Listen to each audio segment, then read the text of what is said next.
Amanda stormed into my office with the force of an invading army. She was having a problem with her boyfriend, and she demanded an immediate solution. We were at this party, and he didn't look at me or talk to me the entire evening. He spent the whole time in a cozy little corner flirting with this girl who works at the cosmetics counter at Macy's. My boyfriend, Blake, knows it's his job to make me look good at these networking events, not to humiliate me with some bimbo. Amanda couldn't let go of how badly Blake had treated her. She said he tried to make it better the next morning. He surprised her with breakfast in bed, complete with fresh-cut flowers. But she would have none of it. The hateful thoughts of the night before were even stronger.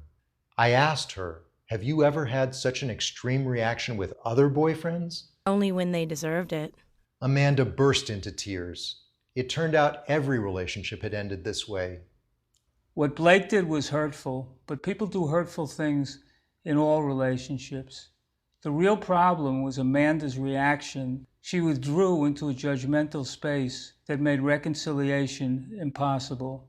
Now, the damage in the relationship was due to Amanda, not to Blake.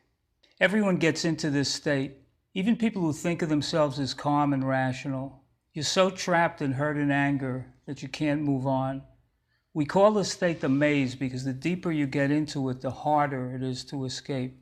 When you're in the maze, you forget everything good about the other person.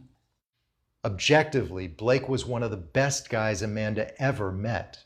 But once she was in the maze, there was nothing good about him. The maze doesn't just damage your relationship to others, it exacts a bigger price. A classic example of this is an adult who still blames her parents for what she hasn't accomplished. She can't write a book because her parents never recognized her talent. Why is it so hard to get out of the maze? We're trapped because of a universal expectation that the world will treat us fairly. If I'm good, the world will be good to me.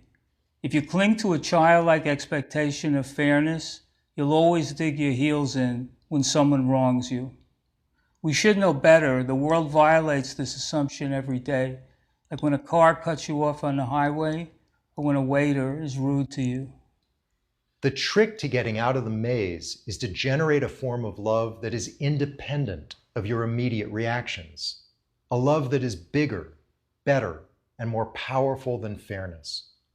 We call this higher form of love outflow.